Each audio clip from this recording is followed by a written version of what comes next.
Royal Faluda, rose milk, Semia milk, Sevilla drink, rose drink. This drink has so many names. Even though it's considered to be a cold drink, it's a full-fledged dessert by itself. Today I am going to show you how we can make this super famous summer drink in a very easy way, my way. Okay? Hello friends, welcome back to Cooking with Ish America Vandalu channel. If you haven't subscribed to my channel yet, please do subscribe and press the bell icon to get the notifications of my future videos. Let's get into the recipe now. We need some basic ingredients to make this faluda. Also, you can use whatever fruit toppings you want to in this recipe. For making this royal faluda, there are several steps for the prep work. First, we need to soak the chia seeds in water for about half hour to 1 hour. Now let's prep the rice noodles. Rice noodles cooks very fast. Place the rice noodles in hot water and bring them to a boil. That's all. Then strain it and then you need to run cold water through the noodles so that they don't get sticky and soggy.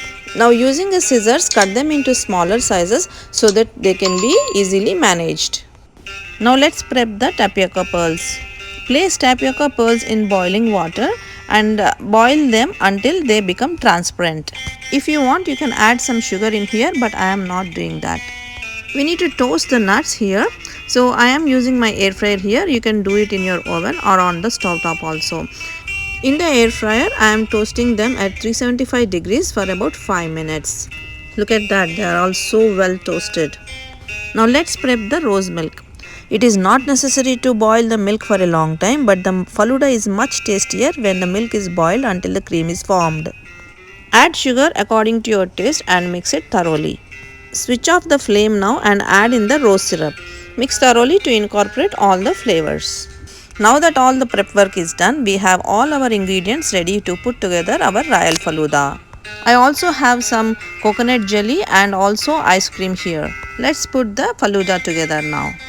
Just place the tapioca pearls on the bottom. Then add in the rice noodles. Then comes the chia seeds. The quantity of these ingredients can be according to your taste. Now drizzle some rose syrup over top of it and then pour in the prepared rose milk. I am also topping it with some ice cream. The ice cream could be any flavor you want, and then also I am adding some coconut jelly in here. Drizzle little more rose syrup on the top and add in the chopped toasted nuts. You can add your choice of nuts here like pistachios, walnuts or almonds. I have used whatever nuts were handed to me today. Voila! Our royal faluda drink is ready. So friends, hope you all like this recipe and you all try this recipe. Please do like, comment and share this recipe with your friends and family. Thank you.